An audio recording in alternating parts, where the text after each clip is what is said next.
Assalamualaikum warahmatullahi wabarakatuh. Perkenalkan, saya adalah Ibu Suryani. Di sini saya akan menjelaskan materi tentang kalkulus 1 untuk perkuliahan sesi 1. Di mana bab untuk saat ini yang akan Ibu bahas adalah sistem bilangan real dan pertidaksamaan. Ya. Jadi, Ibu akan membahas sedikit mengenai sistem bilangan, di mana bilangan itu sebenarnya bilangan yang paling besar yang ada di sekitar kita, itu adalah bilangan kompleks. Nah, bilangan kompleks itu sendiri adalah bilangan gabungan antara bilangan real dan bilangan imajiner. Itu adalah bilangan kompleks. Tetapi ketika kalian masih di sekolah menengah atas gitu ya, yang kalian ketahui itu adalah bilangan real. Jadi untuk sebenarnya yang lebih luas lagi dari bilangan real itu adalah bilangan kompleks gitu ya. Nah, bilangan real ini intinya adalah bilangan yang selama ini kalian ketahui. Kalau bilangan imajiner itu adalah suatu bilangan yang tidak real. Contohnya, misalkan ibu punya akar 1, hasilnya 1. Akar 4 hasilnya 2. Kalau akar 9 kan 3 ya. Nah, bagaimana dengan akar min 1? Kalau misalkan kalian jawabnya 1, salah.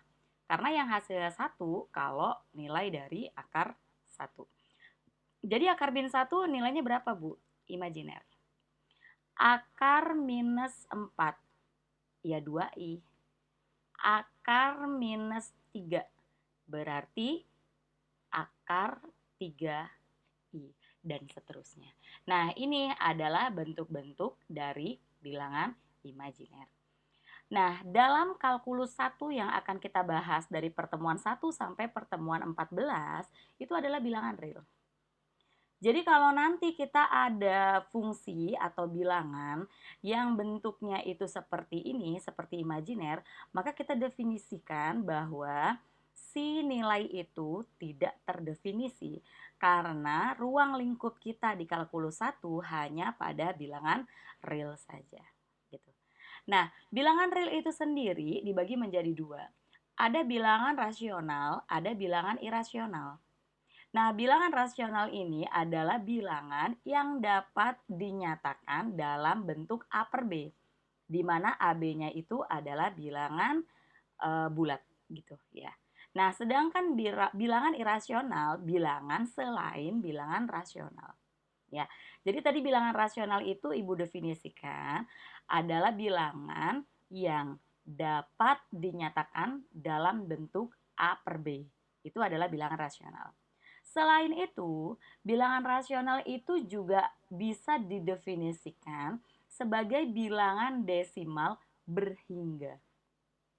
Atau bilangan rasional itu adalah bilangan desimal tak berhingga yang berulang gitu. Jadi definisi dari bilangan rasional itu ada 3 ya. Yang pertama, dapat dinyatakan dalam bentuk A per B. Yang kedua, bilangan desimal berhingga. Yang ketiga, bilangan desimal tak berhingga yang berulang. Gitu. Ya, berarti selain yang Ibu sebutkan itu merupakan bilangan irasional. Ya. Nah, kemudian bilangan rasional itu sendiri dibagi menjadi dua, ada bilangan pecahan sama bilangan bulat. Jadi sebenarnya bilangan bulat itu adalah bilangan pecahan yang bisa disederhanakan. Contoh bilangan bulat itu adalah 9 per 3. 3 nilainya gitu ya. Jadi bilangan bulat itu termasuk bilangan rasional, bilangan pecahan juga termasuk bilangan rasional gitu ya. Nah, kemudian bilangan bulat itu sendiri dipecah lagi menjadi bilangan negatif dan bilangan non negatif. Ya, jadi bilangan bulat itu bukan dipecah menjadi bilangan negatif dan bilangan positif, tapi bilangan non negatif. Kenapa? Karena bilangan non negatif itu di dalamnya ada bilangan nol, ya, dan bilangan asli. Jadi, bilangan asli itu adalah bilangan yang dimulai dari 1, 2, 3, 4 dan seterusnya. Itu adalah bilangan asli, ya. Kemudian kalau bilangan asli itu sendiri dipecah lagi menjadi 3, ada bilangan 1, ada bilangan prima, dan ada bilangan komposit. Bilangan 1 itu ya bilangan 1, angka 1 gitu ya. Nah, kalau bilangan prima definisinya itu adalah bilangan yang faktornya 1 dan dirinya sendiri. Gitu. Makanya kenapa 1 itu bukan merupakan bilangan prima, karena faktor dari 1 adalah 1. Sedangkan tadi definisi dari bilangan prima itu sendiri adalah bilangan yang faktornya 1 dan 2. Makanya nanti satu-satunya bilangan prima yang genap adalah 2. Selain itu, bilangan prima itu merupakan bilangan ganjil, gitu ya. Jadi kalau mau disebutkan, bilangan prima itu adalah 2, 3, 5, 7, 9 nggak termasuk ya, karena faktor dari 9 itu adalah 1, 3, dan 9. Seperti itu. Ya. Nah, bilangan komposit berarti selain yang Ibu sebutkan tadi. Ya, semoga bisa dipahamin sampai di sini. Nah, ini Ibu berikan contoh untuk bilangan rasional, bilangan irasional. Nah, akar 2 itu dapat dinyatakan menjadi 1,4142135624 titik titik titik gitu. Ya. Jadi akar 2 ini adalah bilangan desimal tak berhingga gitu. Pi juga sama. Pi itu merupakan bilangan desimal tak berhingga. Makanya dia irasional. Sedangkan tadi kalau definisi bilangan rasional, bilangan desimal tak berhingga yang berulang. Nah, tapi punya ini si akar 2 sama si pi itu tak berhingga dan mereka tidak berulang. Makanya termasuk ke dalam bilangan irasional, gitu ya. Nah, tapi ketika kalian di SD, di SMP ataupun SMA, guru kalian seringkali mengatakan bahwa pi itu adalah 3,14 atau pi itu adalah 22/7. Padahal 3,14 itu bilangan rasional. Kok bisa ini bilangan rasional, Bu? Iya, karena dia bilangan desimal berhingga. Nah, maka dia termasuk bilangan rasional. Nah, sedangkan 22/7 itu termasuk bilangan pecahan. Nah, dia juga termasuk bilangan rasional ya. Nah, sedangkan pi itu sendiri dia merupakan bilangan irasional. Berarti beda dong, gitu. Ya. Nah, berarti si 3,14 dan 22/7 itu sebenarnya pendekatan dari pi yang sebenarnya. Jadi, pi itu nantinya bisa dituliskan menjadi 3,14 sampai 22/7 gitu. Ya, jadi pi-nya itu nilainya antara 3,14 sama 22/7. Jadi boleh nggak kalau pi itu didekati dengan angka 3,14 sama 22/7? Boleh, ya. Boleh. Untuk memudahkan perhitungan. Karena kan nggak mungkin ya kalau kalian misalkan mau menghitung luas lingkaran atau keliling lingkaran. Tapi pi-nya menggunakan nilai yang seperti ini itu sulit untuk berhitung. Makanya didekati dengan nilai 3,14 dan 22/7 gitu. Nah, kemudian kalau Ibu tanyakan, apakah bentuk desimal ini juga merupakan bilangan irasional? Ya, jawabannya betul. Dia merupakan bilangan irasional. Maaf. Maksud Ibu, si 0,136, 136 dan seterusnya itu merupakan bilangan rasional. Kenapa merupakan bilangan rasional? Karena bentuknya merupakan bilangan tak berhingga, tapi dia berulang. Gitu. 136, 136. Nah, dia selalu berulang seperti itu. Makanya dia disebut bilangan rasional. Begitu ya. Oke. Nah, seandainya Ibu minta kalian untuk mengubah si bentuk desimal ini menjadi bilangan pecahan gitu ya, yang dapat dinyatakan dalam bentuk A per B, maka bisa kalian lakukan seperti ini. Jadi X-nya itu dimisalkan bilangan yang tadi, bilangan desimalnya 0,136, 136, 136 dan seterusnya. Kemudian kalian perhatikan pengulangannya. Kalau kita perhatikan, ini kan dia berulang setiap 3 bilangan ya. 136, 136, 136. Oh, karena dia berulang setiap 3 bilangan, maka kita kalikan dengan 1000. Gitu ya. Jadi kiri dikali 1000, di kanan juga dikali 1000. Seperti itu. Nah, kemudian hasilnya Ibu kurangin lagi dengan X yang tadi pemisalan. Ya. Jadi kalau Ibu kurangin 1000X dikurangin X adalah 999X. Kemudian nanti yang bagian kanan ini habis ya. Gitu. Jadi yang di kanan sisa 136. Jadi X-nya bisa dinyatakan sebagai 136 dibagi 999. Ya, semoga dapat difahami. Oke, Ibu lanjutkan. Nah, operasi pada bilangan. Operasi pada bilangan itu nanti berlaku hukum komutatif untuk penjumlahan dan untuk perkalian. Jadi kalau X plus Y sama dengan Y plus X, begitu juga dengan X kali Y sama dengan Y kali X. Dia juga berlaku hukum asosiatif ya. Jadi kalau yang sebelah kiri ini kalian menjumlahkan Y plus Z dulu, nilainya akan sama saja kalau kalian jumlahkan X plus Y dulu. Begitu juga dengan perkaliannya. Ya, kemudian dia juga berlaku hukum distribusi, artinya apa? Kali pelangi ya kalau di SMA itu. Jadi kalau ada X dikali Y plus Z, ini jadinya XY ditambah XZ. Nah, ini biasanya anak SMA membahasakannya dengan kali pelangi. Kemudian penjumlahan dan perkalian juga mempunyai elemen-elemen identitas. Artinya, ketika suatu bilangan dikali dengan elemen identitasnya, maka hasilnya adalah bilangan itu sendiri.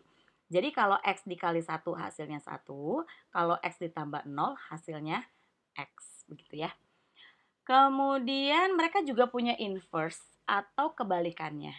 Di mana kalau bilangan dikali dengan inverse-nya, maka hasilnya 1. Tapi kalau suatu bilangan ditambah dengan inverse-nya, maka hasilnya 0. Jadi, kalau suatu bilangan dikali sama inverse-nya, hasilnya adalah elemen identitasnya, yaitu 1. Makanya kalau misalkan Ibu punya bilangan 2, inverse dari 2 itu berapa sih? 1/2. Karena kalau 2 dikali 1/2 hasilnya 1 untuk operasi perkalian. Tapi kalau inverse 2 untuk operasi penjumlahan bukan 1/2, tapi minus 2. Kenapa? Karena kalau 2 ditambah minus 2 hasilnya 0. Nah, 0 tadi adalah elemen identitas untuk penjumlahan. Begitu ya.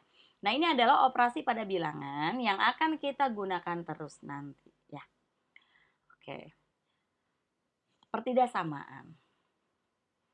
Sebelum kita membahas bagaimana cara menyelesaikan suatu pertidaksamaan, Ibu akan memperkenalkan terlebih dahulu bagaimana cara menyajikan bentuk interval dalam bentuk kurung aja gitu. Kalau di SMA kan kalau kita punya A kurang X kurang B ya kita nulisnya seperti ini. Nah, nanti Ibu mau kalian menyelesaikan soal pertidaksamaan dan solusinya itu dinyatakan dalam bentuk ini atau ini gitu. Jadi kalau misalkan A, B saja itu artinya A-nya bukan solusi, B-nya bukan solusi, maka ditulisnya A kurang X kurang B. Tapi kalau kurungnya siku ya, artinya A-nya solusi, B-nya solusi. Ada sama dengannya ya. Ini X harusnya. Kurang dari sama dengan B. Seperti itu. Berarti kalau misalkan Ibu punya 3 kurang dari X kurang dari sama dengan 5, nulisnya itu 3 bukan solusi, berarti kurung buka 3,5. 5-nya solusi, berarti kurung tutup. Ini kurung buka, ini kurung buka, ini kurung tutup, ini kurung tutup. Seperti itu, ya. Nah, di sini Ibu sudah menjelaskan semua dalam bentuk tabel. Jadi kalau A-nya kurang dari X kurang dari B atau X-nya di antara A sampai B, nulisnya begini. Kalau ada sama dengannya berarti kurungnya siku. Kalau satu ada sama dengan yang lain enggak ada, berarti satu siku, satu enggak. Begitu juga dengan contoh ini. Kalau X-nya lebih dari A, maka nulisnya A, tak hingga. Kalau ada sama dengannya, berarti A-nya saja yang kurungnya siku. Karena untuk tak hingga dan minus tak hingga, kurungnya itu selalu kurung buka. Begitu ya. Jadi kalau X-nya kurang dari B, nulisnya juga sama. Min tak hingga, B. Karena B bukan solusi, maka nulisnya kurung buka semua. Tapi kalau B-nya di sini ada sama dengannya, berarti dia solusi, maka B-nya kasih kurung siku. Nah, kalau seandainya solusinya itu adalah bilangan real, artinya notasinya itu pakai minen tak hingga, tak hingga. Kurungnya, kurung buka semua. Begitu, ya. Nah, bagaimana cara menyelesaikan suatu pertidaksamaan? Cara menyelesaikan suatu pertidaksamaan tergantung dari bentuk yang kita hadapin, gitu. Kalau bentuknya linier dan bentuknya kuadrat, itu cara menyelesaikannya berbeda, ya. Jadi kalau bentuknya linier, kalian cukup memisahkan antara variabel dengan konstantanya. Tapi kalau bentuknya kuadrat, maka yang ruas kanannya harus dinolkan terlebih dahulu. Setelah itu sederhanakan, baru kalian faktorkan. Kalau tidak bisa difaktorkan, maka kalian pakai rumus ABC atau pakai rumus Khawarizmi gitu ya. Oke. Nah, ini di sini Ibu punya dua contoh soal gitu ya. Yang pertama, bagaimana cara menyelesaikan 2x min 3 lebih dari 0. Karena bentuknya linier, maka kalian harus memisahkan antara variabel dan konstantanya. Jadi minus 3-nya kita pindahin ke kanan. 2x lebih besar dari 3. Sehingga x-nya lebih dari 2 pindah ke kanan jadi dibagi. Udah selesai. Sehingga himpunan penyelesaian dari soal ini adalah kalau x-nya lebih dari 3/2 berarti nulisnya, ini berarti bukan solusi ya, nggak ada sama dengannya. 3/2, tak hingga kurungnya buka dua-duanya gitu ya. Nah, bagaimana yang kedua? Yang kedua bentuknya adalah kuadrat. Kalau bentuknya kuadrat, maka yang ruas kanan harus 0. Nah, kebetulan di ruas kanannya nilainya udah sama dengan 0. Maka kalian step berikutnya adalah difaktorkan. Nah, pemfaktoran dari ini adalah X sama X yang dikali hasilnya min 24 ditambah hasilnya minus 5. Berarti berapa dan berapa tuh? Ya, 24 itu kan 12 dikali 2 atau 6 dikali 4 gitu ya. 24 itu 2, 12. 2, 6. Kemudian berapa lagi? 2, 3 gitu ya. Ya, jadi 8 sama 3. Ya, ini minus, di sana plus. Kemudian kita cari nilai X-nya. X-nya sama dengan 8 supaya X min 8-nya sama dengan 0. X-nya sama dengan minus 3 supaya X plus 3-nya sama dengan 0. Kemudian kalian buat garis bilangan karena X-nya ada 2. Karena tanda pertidaksamaannya ada sama dengannya, maka ini bulatan penuh. Kita punya 2X, 8 dan min 3, yang besar taruh di kanan, yang kecil taruh di kiri. Kemudian cek tanda. Misalkan Ibu ambil angka 9 dan letaknya ada di sebelah kanan. Substitusi ke sini. Kalau diambil 9, ini hasilnya 1, ini hasilnya 12 ya. 9 positif, 12 positif. Kalau dikali berarti positif. Sementara ini selang-seling ya, habis positif, negatif, positif. Karena kurang dari, kita ambil ke arah negatif. Sehingga HP-nya adalah min 3,8. Ada sama dengannya berarti kurung siku, kurung siku. Begitu. Ya, oke. Ibu lanjutkan. Nah, bagaimana kalau bentuknya adalah nilai mutlak? Ya, ini adalah definisi nilai mutlak. Jadi mutlak X itu nilainya adalah X kalau X-nya lebih besar sama dengan 0 dan nilainya adalah minus X kalau X-nya kurang dari 0. Jadi kalau misalkan ibu punya mutlak X plus 1, definisinya adalah X plus 1 kalau X-nya lebih besar dari min 1 dan minus X min 1 kalau X-nya kurang dari min 1. Contoh lagi, misalkan ibu punya mutlak 2X min 1, maka definisinya adalah 2X min 1 kalau X-nya lebih besar sama dengan setengah dan min 2X plus 1 kalau X-nya kurang dari setengah. Gitu ya. Nah, contohnya. Jadi pada dasarnya si nilai mutlak ini kita akan membuat positif bilangan yang negatif. Kalau bilangannya sudah positif, ya berarti hasilnya adalah dirinya sendiri gitu ya. Makanya mutlak 6 ini hasilnya 6. Mutlak minus 3 itu hasilnya 3. Mutlak 0 hasilnya 0 gitu ya. Seperti itu. Ya. Oke. Nah, kemudian bagaimana sifat dari nilai mutlaknya? Yang pertama, kalau ada mutlak A kali B, hasilnya adalah mutlak A kali mutlak B. Kemudian begitu juga dengan pembagian.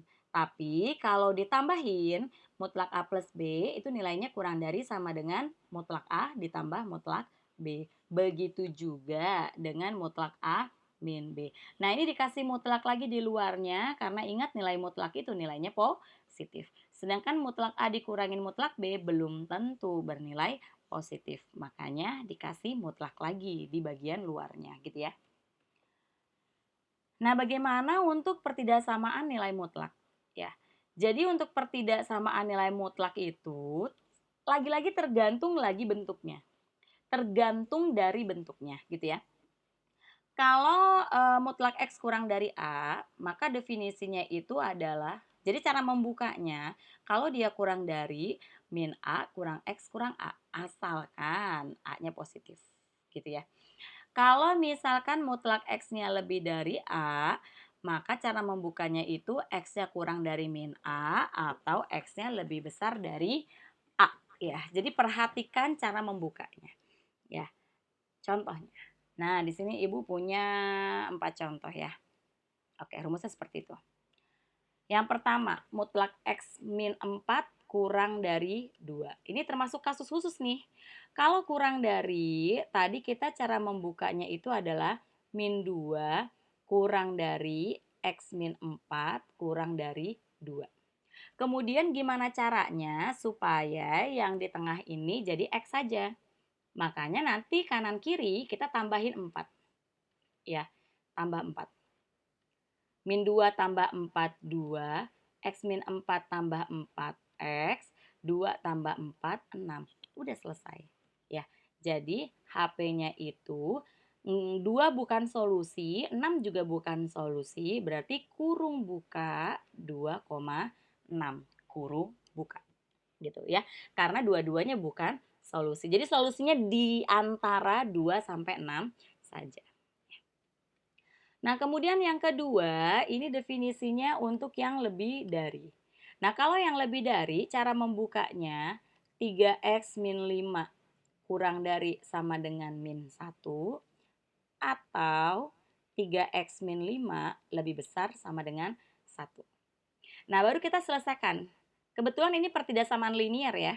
Jadi 3X kurang dari sama dengan min 1 tambah 5 gitu ya. Jadi 3X kurang dari sama dengan 4, berarti X-nya kurang dari sama dengan 4/3.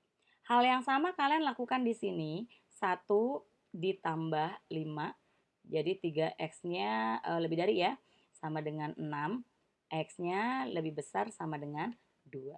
Ya. Untuk lebih jelasnya kalian boleh buat garis bilangan gitu. 4/3 itu lebih kecil daripada 2, maka letaknya di kiri, di sini 2. Kurang dari 4/3 ke kiri, lebih dari 2 ke kanan.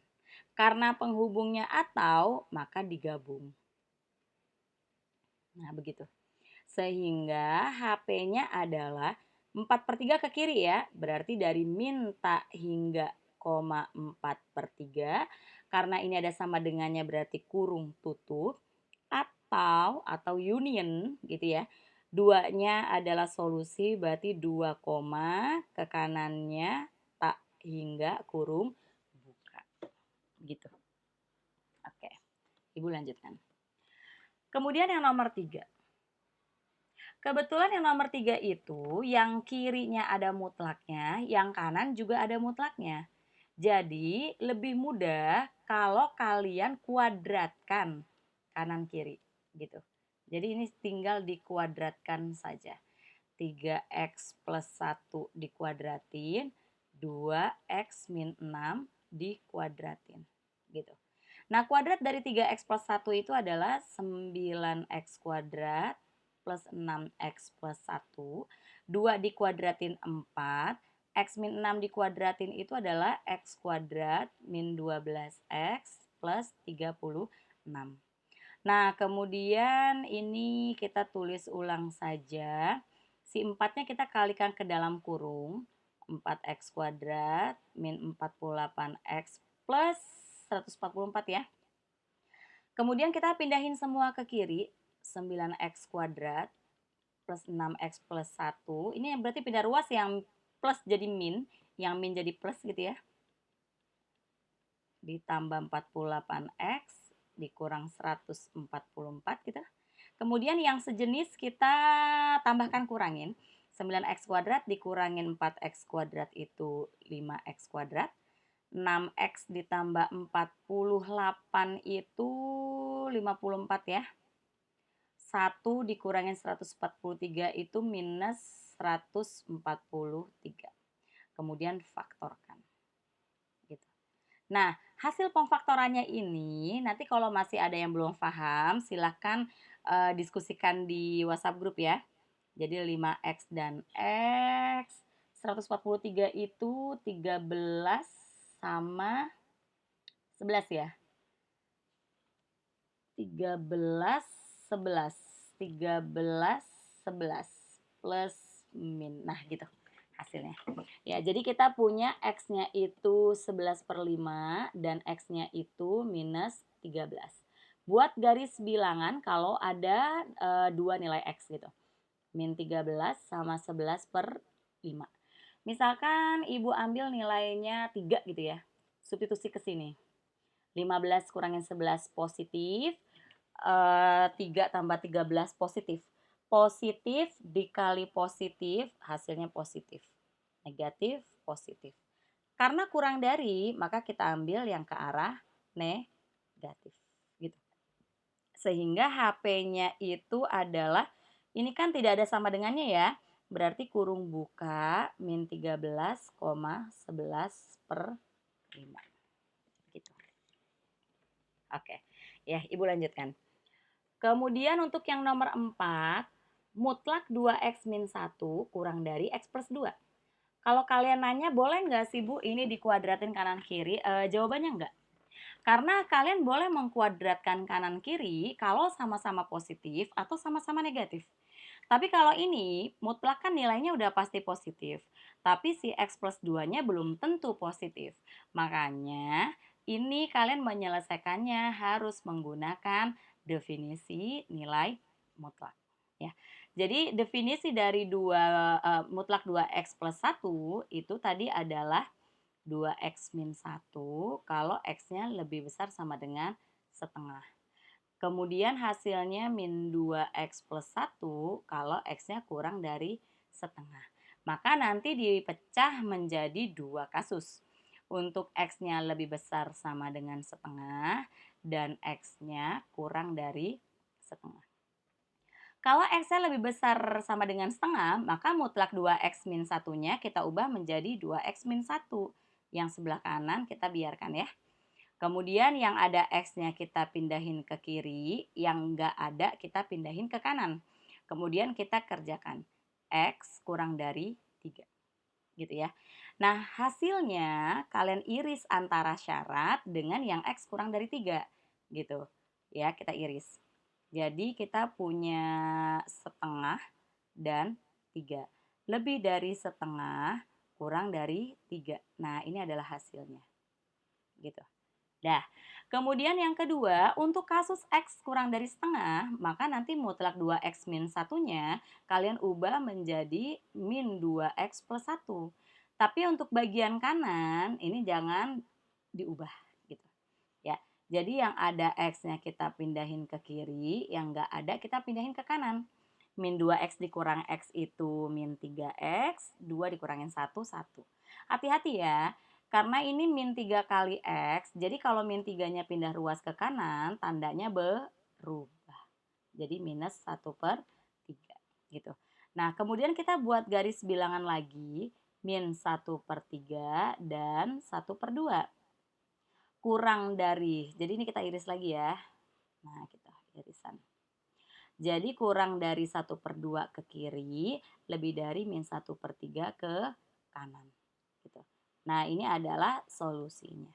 Kemudian hasil akhir antara solusi ini dan itu kalian gabung. Sehingga kalau kita perhatikan ini kan min 1/3 sampai 1/2, di sini 1/2 sampai 1/3. Jadi HP-nya langsung bisa kita gabung, jadi min 1/3,3 dan kurungnya buka semua ya. Karena di sini bukan solusi. Untuk min sepertiganya nggak ada sama dengannya, untuk 3 juga nggak ada sama dengannya. Gitu ya. Oke, demikian apa yang bisa Ibu sampaikan tentang materi pertidaksamaan ini. Semoga dapat kalian pahami. Sekian dari Ibu. Assalamualaikum warahmatullahi wabarakatuh.